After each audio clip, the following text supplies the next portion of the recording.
I was in the infantry, joined the Marine Corps in July of 2001. I did the first Iraqi invasion with 5th Marines and 1st Marine Division, and then went to Okinawa for a couple of months later on in 2004, and then got rerouted to Fallujah, back to Iraq. So I did the Operation Vigilant Resolve with 1-5 in Fallujah. I was a squad leader there, ran a team, and then we were in a lot of chaotic situations in Fallujah.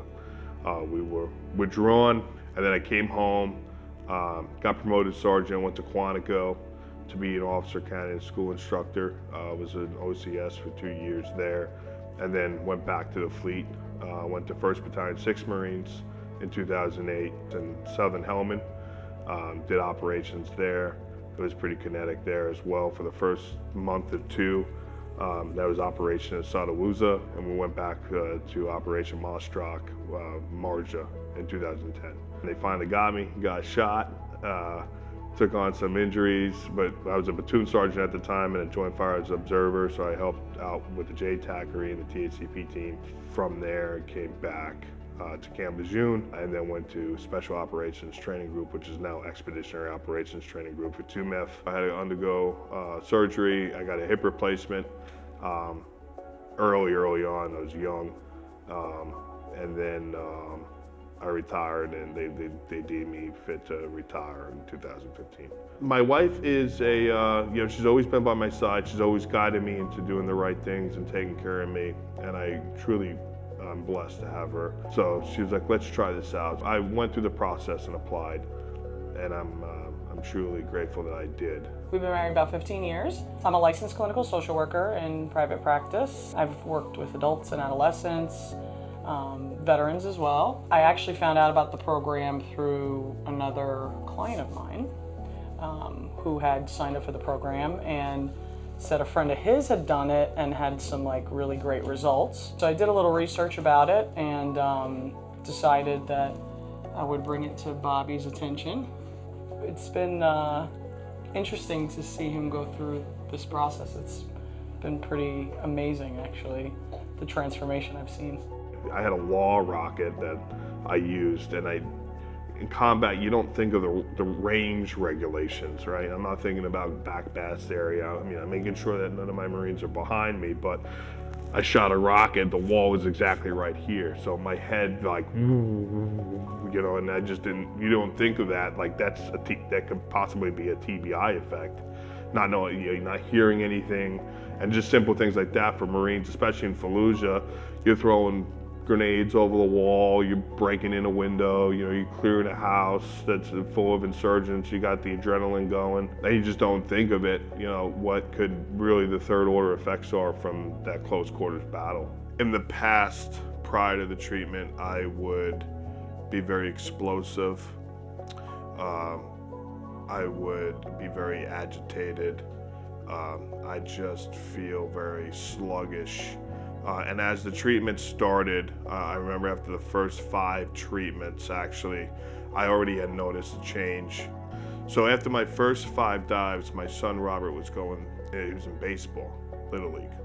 And my wife had looked at me and said, Robert forgot his baseball hat. And easily in the past, prior to the 5 treatments, I probably would have said, I probably would have exploded. I probably would have been frustrated. There probably would have been a ripple in the baseball game. Robert probably would have played under pressure, or I would have just exploded and said, all right, now we're just going home, right? I easily just said, no problem, right? No problem. And it's the reason those things stick in my head is because I remember my wife's reaction. And she kind of looked at me and I said, he forgot his hat? No problem. So, and I know that, Robert's 10 years old now. So I know I've come to realize after my dives that that explosive, agitated, easily triggered mindset has definitely diminished. He has now noticed that he could be open and not as scared to talk to me. Now he's really different because back then I would say, do you want to have a toss with the baseball? And he'd say, maybe in a little bit. Or do you want to play Army guys? And he'd just say, not today, maybe tomorrow. We wouldn't usually have like father-son time.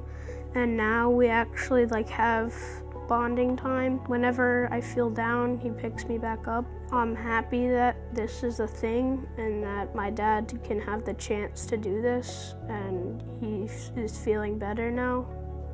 I've even noticed, and I noticed it on my last, the last test that you have. There's one of the portions where you have to hit the X and then not hit the circle. And I could feel the communication where prior to my treatments, I had hit like maybe 8 or 9 circles. And at the post, I only hit 1 circle. But I could feel the twinkling of my finger, the communication that I had not had when it comes to reflexes between my finger and my brain. And I sense that now with everyday things. And prior to the dives, I had tendonitis really bad. And the tendonitis went from ringing to a muffled sound. So it would, and I always have to move my jaw or hit my inner ear, and it would always go, and I would hear that.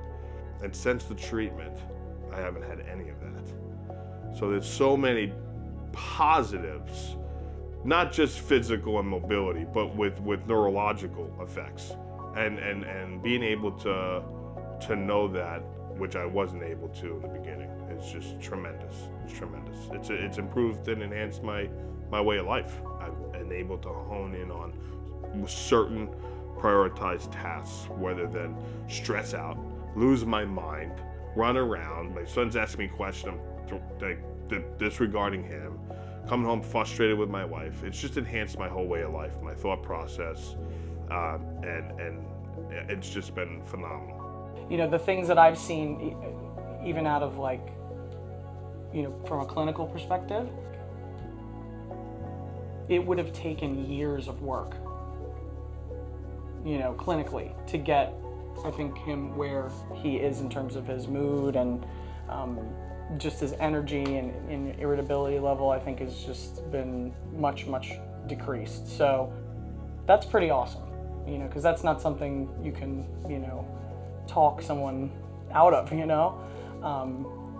And oftentimes when we do trauma therapy is we're trying to help service members, you know, learn how to, you know, down-regulate their nervous system again. That alarm bell in their brain has been tripped. And so this hyperbaric chamber therapy seemed to really just kind of help, you know, with that down-regulation, you know.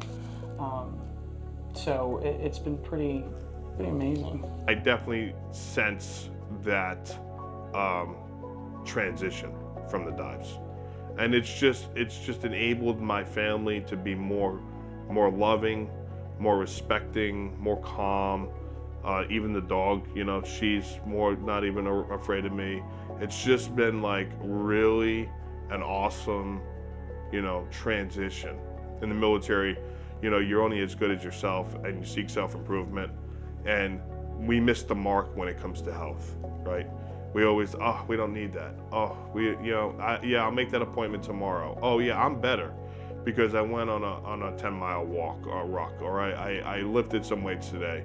But you're not really better. You're just sugarcoating it, and you're just adding more of it, and you're stacking it in the box. In the hyperbaric chamber, I've been an advocate since I've stopped the 40 treatments, and I've been praising it. I actually have just started being more active in my VFW post. I've told all of them at this meeting that there is treatment that is far more better than anything you can get out there. Because he saw and felt so much better so quickly. I think that was like, oh, well, this is a no-brainer, I'm gonna keep doing it, right? Whereas, you know, some other forms of treatment, you know, things might get a little bit worse before they get better. And so I would just love to see this be the standard model of care.